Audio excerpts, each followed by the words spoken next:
दोस्तों, आज मैं जो आपको कहानी बताने जा रहा हूँ ये है हनुमान जी एंड प्रभु श्री रामचंद्र जी की।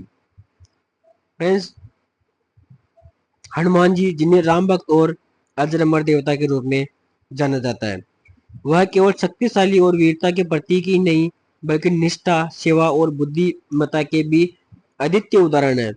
यह कहानी उस क्षण की है जब राम रावण युद्ध के दौरान लक्ष्मण मृत्यु के मुंह में जा चुके थे और हनुमान जी को एक असंभव कार्य सौंपा गया था, संजीवनी बूटी लाना।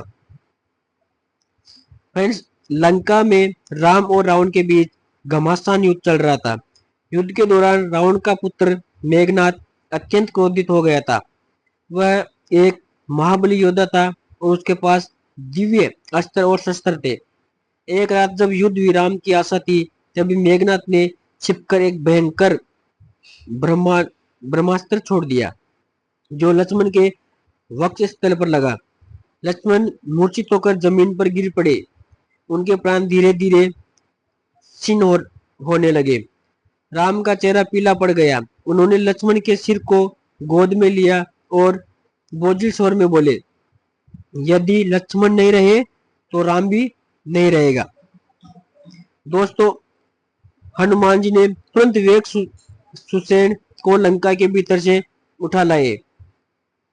सुसैन ने वे बिना समय गवाए हिमालय की ओर उड़ चले। दोस्तों, हनुमान जी की गति वज्र जैसी थी। वह राह आसान नहीं थी।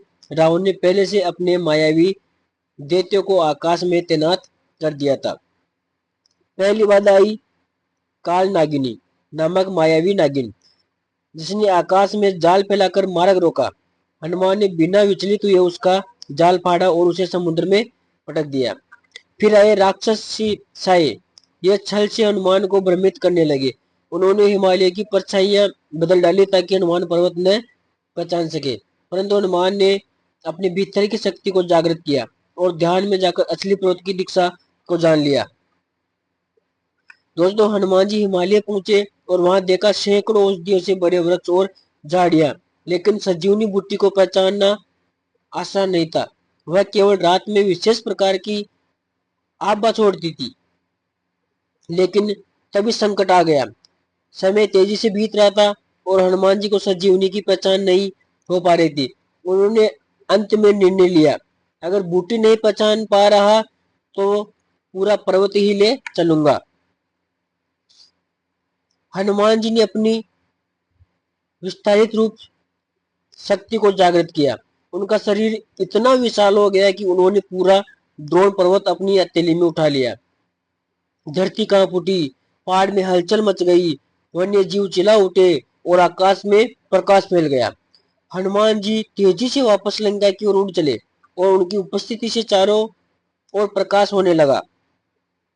लंका में राम अन्य योद्धा लक्ष्मण के पास बैठकर प्रार्थना कर रहे थे। तीसरी प्रहर की शुरुआत हो चुकी थी। राम बोले, यदि हनुमान समय पर नहीं लौटे को बचाया तो मैं सागर में कूद जाऊंगा। तभी आकाश में चमक हुई और हनुमान जी पर्वत लेकर भक्त कोई नहीं, तुम्हारा नाम जब तक ये धरती है पर्वत तब तक अमर रहेगा। निकाली और उसे पीछकर हनुमान जी ने सिर झुकाया और बोले, रखी कुछ क्षण के लिए मैंने जो किया सभी की वह आपके चरणों की सेवा लक्ष्मण की आंखें धीरे धीरे खुली। उनका चेहरा फिर से तेज भरा गया। इस कहानी से हमें यह शिक्षा मिलती है और रो पड़े निष्ठा और सेवा में असंभव कार्य भी और संभव हो जाते हैं। भीगा हुआ था। समय का मूल्य जानने वाले कभी हारते नहीं है। हे अंजनी पुत्र, जब मान साहब आज को उद्देश्य भाई को नहीं तो रास्ते अपने आप खुल जाते हैं। आज जब भी कोई संकट में होता है तो वह कहता है, जय हनुमान ज्ञान गुण सागर, जय कपि त्यों लोग उजागर। हनुमान जी की यह कहानी केवल एक चमत्कार नहीं बल्कि एक जीवन दर्शन है, सेवा, साहस और समर्पण का। अगर आप चाहे तो आप भी संकट से बच सकते हैं।